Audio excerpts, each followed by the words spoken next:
সুন্দর, মানুষ সুন্দর, আসমান সুন্দর, জমিন সুন্দর, সুন্দরী সুন্দরী পাল্লা। জানি না কত সুন্দর তুমি আল্লাহ। আসসালামু আলাইকুম রহমতুল্লাহি ওয়া বারাকাতুহু। প্রিয় ভাই বোনেরা, দীর্ঘ একটি সপ্তাহ পেরিয়ে আমরা আবার আমাদের প্রিয় অনুষ্ঠান জীবন জিজ্ঞাসা নিয়ে আপনাদের সামনে হাজির হতে পেরেছি। এর জন্য মহামনিবের দরবারে মস্তক অবনত চিত্তে শুকরিয়া আদায় করছি, পড়ছি শুকরিয়ার মহান তসবিহ আলহামদুলিল্লাহ। আশা করছি আপনারা সবাই সুস্থ আছেন, সুন্দর আছেন এবং যথারীতি ঈমান চর্চারত আছেন। প্রিয় ভাই বোনেরা, চলে যাচ্ছি আমাদের সম্মানিত শেখের কাছে, জেনে নিচ্ছি ওনার কুশলাদি। আসসালামু আলাইকুম। ওয়ালাইকুম আসসালাম ওয়া রাহমাতুল্লাহি ওয়া বারাকাতুহু। আলহামদুলিল্লাহ, আল্লাহ রাব্বুল আলামিনের শুকরিয়া আদায় করছি এবং দেখতে দেখতেই আমরা আরেকটি নতুন বর্ষে পদার্পণ করেছি। ইসলামী নববর্ষ অর্থাৎ হিজরি সন নতুন করে আমাদের মধ্যে আগমন ঘটেছে 1437 হিজরি সন। এই উপলক্ষে আমরা সবার জন্য মোবারকবাদের দোয়া করছি। আল্লাহ পাক যেন উম্মার জীবনকে আলোকিত করে বরকতপূর্ণ করে এই প্রত্যাশা করছি এবং নতুন এই বছরটি আমরা যেন আরও বেশি উন্নতির পথে অগ্রসর হতে পারি। ঈমান এবং আমল চর্চায়, জ্ঞান চর্চায় আমরা যেন আরও বেশি যত্নবান হতে পারি, সেই তৌফিক আল্লাহর দরবারে কামনা করছি। সাথে সাথে গত বছর যেটিকে আমরা পার করে এসেছি সেখানে ভুল ত্রুটি গুনাহ ইত্যাদি থেকে আল্লাহর দরবারে তওবা করছি। নিশ্চয়ই মহান রব্বুল আলামিন আমাদের গুনাহকে ক্ষমা করবেন এবং আমাদেরকে আরও সুন্দরের পথে, আরও উন্নতির পথে দ্রুত ধাবমান হওয়ার সুযোগ দেবেন, এটাই আমাদের প্রত্যাশা। শুকরিয়া। আমরা চলে যাচ্ছি কলারের কাছে, দেখি কে আছেন আমাদের সাথে। আসসালামু আলাইকুম।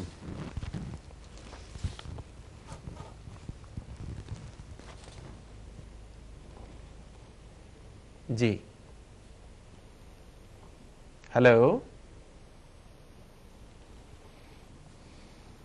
ওকে, একটি প্রশ্ন আমাদের হাতে আছে, সেটি হচ্ছে একজন ভাই জানতে চেয়েছেন এখানে যে শারীরিক সমস্যাগত কারণে যে অনেক সময় পুরুষ বাট অনেক সময় দেখা যাচ্ছে সে মেয়েলি আচরণ করছে, এরকম যে বিষয়গুলো হয়, এটার কারণে তার সে যদি কোনো গুনাহ করে বা ক্যারেক্টারিস্টিক্সের কারণেই, সেক্ষেত্রে বিষয়টি ইসলাম কিভাবে দেখে? প্রশ্নটি ক্লিয়ার? প্রশ্নটি আসলে সেভাবে সুস্পষ্ট হয়নি। এখানে কি বোঝানো হচ্ছে যে লোকটি পুরুষ কিন্তু তার অ্যাট্রাকশন বা আদার্স বিষয়গুলো হচ্ছে একটু মেইলি টাইপের আর কি, এটাতে মানে বিকজ অফ তার শারীরিক, আমাদের দেশে অনেক সময় আমরা যেগুলোকে হিজড়া বা এই টাইপের ইয়ে করি, তখন এই ট্রেন্ডের কারণে তার কোনো যদি শারীরিক চাহিদার কারণে যদি তার কোনো গুনাহ হয় বা কোনো সমস্যা হয়, এক্ষেত্রে ইসলাম এদের এই ক্যারেক্টারিস্টিকগুলো নিয়ে ইসলাম কি বলে? এই শ্রেণীর লিঙ্গকে ইসলামের দৃষ্টিতে এটাকে বলা হয় আল খুনসা আল মুশকিল। আরবিতে এটাকে বলা হয় আল খুনসা, অর্থাৎ যেটাকে আমরা বাংলা হিজড়া বলি, যারা পুরুষও নয় পুরোপুরি, আবার নারীও নয়, এবং অনেক সময় তাদের দুটি লিঙ্গেরই প্রভাব তাদের শরীরে থাকে। তখন তারা মুশকিল, এই জন্য বলা হয় তাদেরকে কি নারী ক্যাটাগরিতে ফেলা হবে না পুরুষ ক্যাটাগরিতে ফেলা হবে, এ নিয়ে একটি সমস্যা হয়।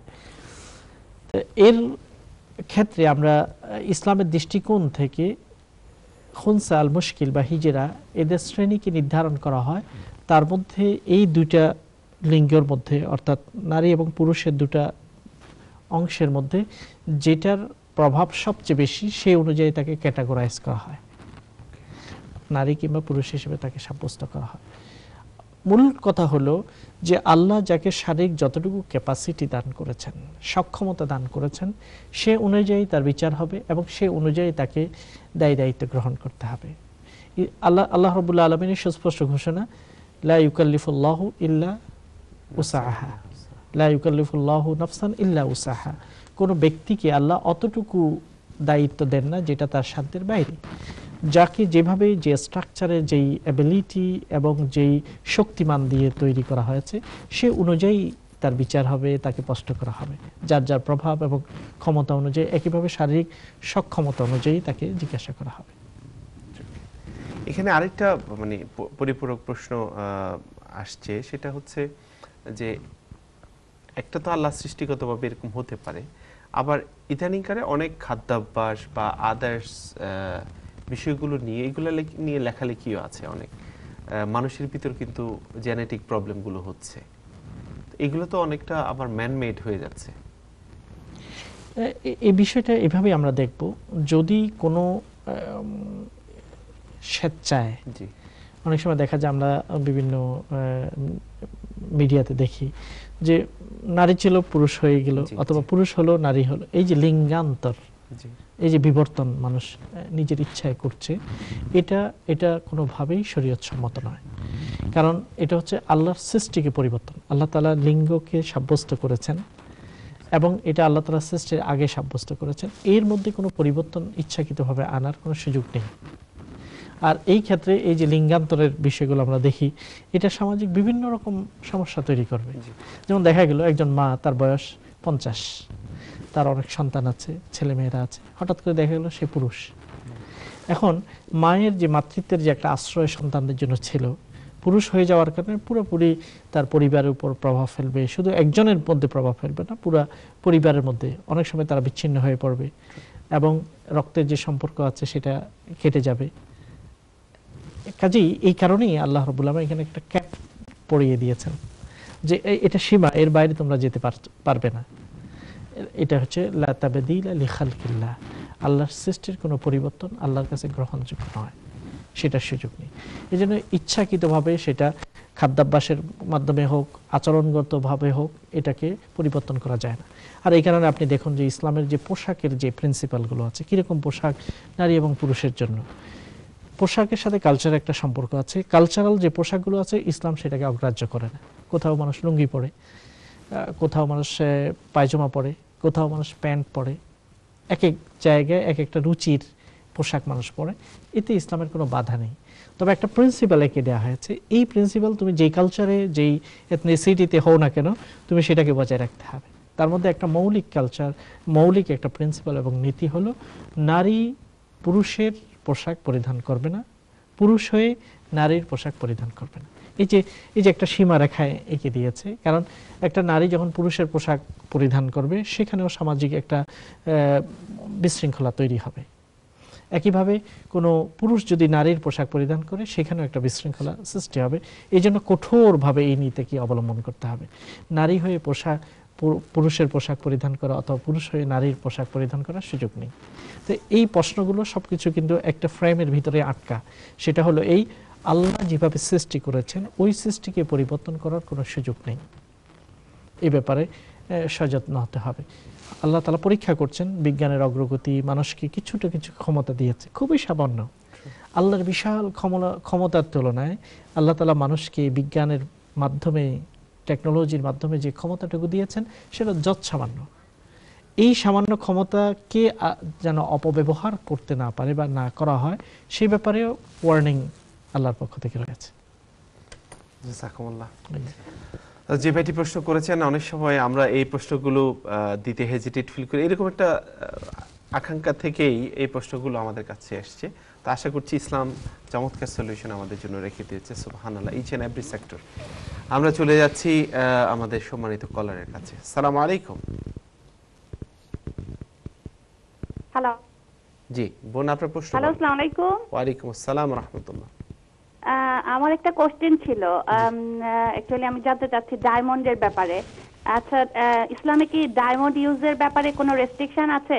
কারণ আমি কিছুদিন আগে একটা টেলিভিশনের একটা ইসলামিক প্রোগ্রামে দেখেছিলাম যে উনি ডায়মন্ড ইউজের ব্যাপারে বলছেন যে ডায়মন্ড ইউজ না করতে, ডায়মন্ড একটা সংসারকে ধ্বংস করে দেয়, স্পেশালি হাজবেন্ডের উপরে এটার একটা এফেক্ট হয়। এটার আসলে ইসলামের দৃষ্টিতে এটার কতটা অথেন্টিসিটি আছে আমি জানতে চাচ্ছি। আর কোন প্রশ্ন আছে? হাদিসে ডায়মন্ড ইউজের ব্যাপারে কোনো কিছু? আচ্ছা, আমরা বলবো। আপনার আর কোন প্রশ্ন আছে? না, এটাই কোশ্চেন। ওকে বোন, আমরা পরবর্তী কলটাও নিয়ে নিচ্ছি। আসসালামু আলাইকুম। কলার কি শুনতে পাচ্ছেন? আসসালামু আলাইকুম। আপনার টেলিভিশন ভলিউমটা অন, আপনি যদি মিউট করে কথা বলেন তাহলে আমাদেরকে ক্লিয়ারলি শুনতে পাবেন, আমরাও আপনাকে ক্লিয়ারলি শুনতে পাবো। আসসালামু আলাইকুম। ওয়ালাইকুম আসসালাম। জি, আমি জানতে চাচ্ছিলাম যে ইসলামিক ব্যাংকে যদি আমরা যে টাকা ডিপোজিট বা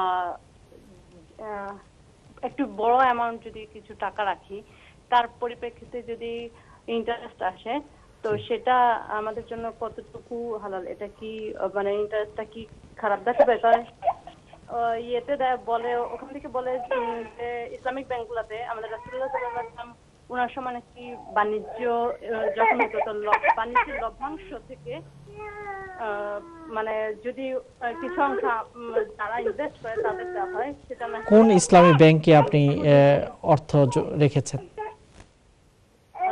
বাংলাদেশের social Islamic bank, social invest, SIBL। ঠিক আছে।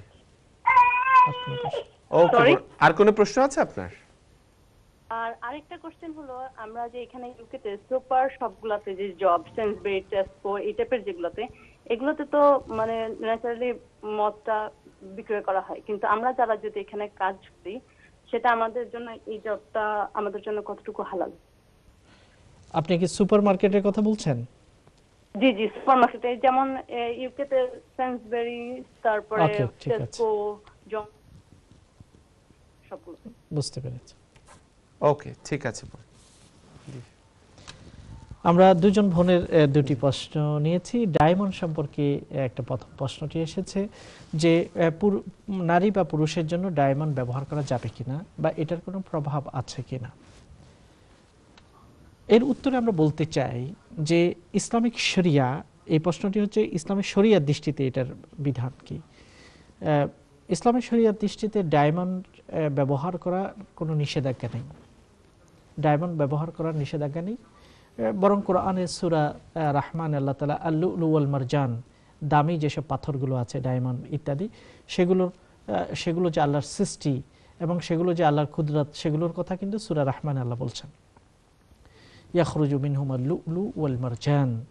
তারপরে আল্লাহ প্রশ্ন করেছেন, ফাবি আইয়ি আলাই রাব্বিকুমা তুকাযিবান, আল্লাহর এই বিশাল নিয়ামতগুলো কোনটাকে তোমরা অস্বীকার করতে পারবে। এই আয়াত থেকে আমরা যে লুলু মারজান, লুলু বলা হয় মণিমুক্তাকে, মারজান হচ্ছে দামি স্টোনগুলোকে, যেমন ডায়মন্ড জাতীয় যেগুলো আছে ইন জেনারেল, সেগুলোকে বোঝানো হয়েছে।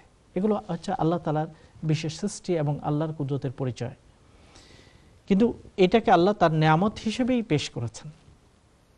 কাজে এইটা নিষেধ যদি হতো, তাহলে তো অবশ্যই আল্লাহ তাআলা সেটাকে নিষেধ হিসেবেই বর্ণনা করতেন, অথবা আল্লাহ নবী সেটার ব্যাপারে আমাদেরকে নিষেধ করে যেতেন। এখানে দুটা দিক আছে, যেমন ডায়মন্ড ইত্যাদিকে লাক্সারি করা, জীবনকে বিলাসবহুল করা, ইসলাম সেটাকে পছন্দ করে না। ইসলাম চায় যে আমাদের জীবনটা সিম্পল হোক। সেটা শুধু ডায়মন্ডের সাথে সম্পৃক্ত না, গোল্ডের সাথে সম্পৃক্ত, সিলভারের সাথে সম্পৃক্ত, অন্যান্য যত দামি জিনিসগুলো আছে সেগুলো দিয়ে আমাদের জীবনকে ভরপুর করা বা সেগুলোর পিছনে ছুটা, এটা ইসলাম পছন্দ করে না। আল্লাহ নবীর স্ত্রীদের কয়টা ডায়মন্ড ছিল অথবা কয়টা গোল্ড সিলভার ছিল, তাদের জীবনীটা আমরা যদি দেখি খুবই সাদাসিধা অবস্থায় ছিল। হযরত আয়েশা রাদিয়াল্লাহু তাআলা আনহার জীবনী যদি আমরা পড়ি, তাহলে দেখতে পাই যে তিনি তার সম্পদ এবং তার কাছে যত সাদাকার বিষয়গুলো আছে তিনি বিতরণ করছেন। সারাদিন তিনি রোজা রেখেছেন। বিতরণ শেষ করার পরে মাগরিবের সময় যখন হলো, তখন তিনি ঘরে সেবিকাকে জিজ্ঞাসা করলেন যে ইফতার করার কিছু আছে কিনা। সেবিকা বলল, না, ঘরের কিছু নেই। সেবিকা হযরত আয়েশা রাদিয়াল্লাহু তাআলা আনহাকে বললেন যে আপনি সারাদিন এত মানুষকে এত কিছু বিতরণ করেছেন, আপনার নিজের জন্য একটু খেয়াল নেই যে ইফতার করতে হবে? এটাই ছিল তাদের জীবন। যখন তিনি দেখতেন যে মজার খাবার 2 বেলা এসে গেছে, তখন তার চোখে পানি এসে যেত, কারণ আল্লাহ নবী কখনো দিনে 2 বার পেট ভরে খাননি। এটা হচ্ছে অন্য আরেকটা অ্যাসপেক্ট, জীবনকে সিম্পল রাখা, জীবনকে সহজ রাখা, জীবনকে লাক্সারি কিংবা বিলাসবহুলতায় ভরে না ফেলা। এটা সম্পদের সাথে জড়িত, এটা ফার্নিচারের সাথে জড়িত, এটা সিলভারের সাথে, গোল্ডের সাথে, ডায়মন্ডের সাথে এবং সব কিছুর সাথে জড়িত। তবে স্পেসিফিক শরিয়ার দৃষ্টিকোণ থেকে কেউ যদি ডায়মন্ডের আংটি পরে অথবা ডায়মন্ডের কোনো কিছু অলংকার কোনো নারী যদি পরে, সেটা শরিয়াতের ফ্রেমে, ইসলামিক শরিয়ার ফ্রেমে জায়েজ না জায়েজ, হালাল হারামের ফ্রেমে সেটা হালাল। কারণ যতক্ষণ পর্যন্ত কোনো বিধানের পক্ষে বিপক্ষে কোনো সুস্পষ্ট বিধান টেক্সট অবতীর্ণ না হয় কোরআন কিংবা হাদিস থেকে, ততক্ষণ পর্যন্ত সেটা হালাল থাকে। কাজেই এটা কোনোভাবে হারাম নয়, এটা জায়েজ। দ্বিতীয় প্রশ্নের দ্বিতীয় দিকটি হলো যে এই ডায়মন্ড ব্যবহার করার কারণে নারী কিংবা পুরুষের কোনো ক্ষতিকর প্রভাব হবে কিনা। কিসের দ্বারা কি ক্ষতি হবে সেটা তো আল্লাহই ভালো জানেন, এবং অবশ্যই এটা যদি ক্ষতিকর হতো তাহলে আল্লাহ রাব্বুল আলামিন সেটাকে আমাদের জন্য হারাম করে দিতেন। আল্লাহ তাআলা বলছেন ইউহিল্লু লাকুমুত তাইয়্যিবাত ওয়া ইউহাররিমু আলাইকুমুল খাবাইস, তোমাদের জন্য তাইয়্যিবাতকে হালাল করা হয়েছে, যেটা পবিত্র ভালো সেটা তোমাদের জন্য হালাল, যেটা খাবিস যেটা অনুপকারী ক্ষতিকর সেটাকে হারাম করা হয়েছে। যেহেতু ডায়মন্ডকে শরীয়ত ডাইরেক্ট হারাম করেনি, কাজেই তাকে আমরা অনুপকার সাব্যস্ত করতে পারি না শরীয়ত দৃষ্টিকোণ থেকে। হ্যাঁ, এই ক্ষেত্রে যদি কোনো মেডিকেল এক্সপার্ট বলে যে ডায়মন্ড পড়লে শরীরের এই ক্ষতি হতে পারে অথবা গোল্ড পড়লে এই ক্ষতি হতে পারে, সেটা ভিন্ন আর একটা চ্যাপ্টার। তবে এটা হালাল, এবং যেহেতু এটা হালাল এটা আমাদের জন্য অনুপকারী নয়, এটাই হচ্ছে আমাদের বক্তব্য হতে পারে। দ্বিতীয় প্রশ্নটি এসেছে দ্বিতীয় ফোন করে আমরা মনে হয় ব্রেক থেকে প্রিয় ভাই বোনেরা, দেখতে দেখতে একটি ছোট্ট বিজ্ঞাপন বিরতির সময় হয়ে গেল। যাচ্ছি ছোট্ট বিজ্ঞাপন বিরতিতে, ফিরে এসে ইনশাআল্লাহ বোনের এই প্রশ্নটি দিয়ে আমরা আবার শুরু করার চেষ্টা করছি। যাচ্ছি বিরতিতে, দেখা হচ্ছে বিজ্ঞাপন বিরতি শেষে। আসসালামু আলাইকুম ওয়া রাহমাতুল্লাহি ওয়া বারাকাতুহু। আসমান সুন্দর, জমিন সুন্দর, সুন্দরী সুন্দরী পাল্লা, জানি না কত সুন্দর তুমি আল্লাহ।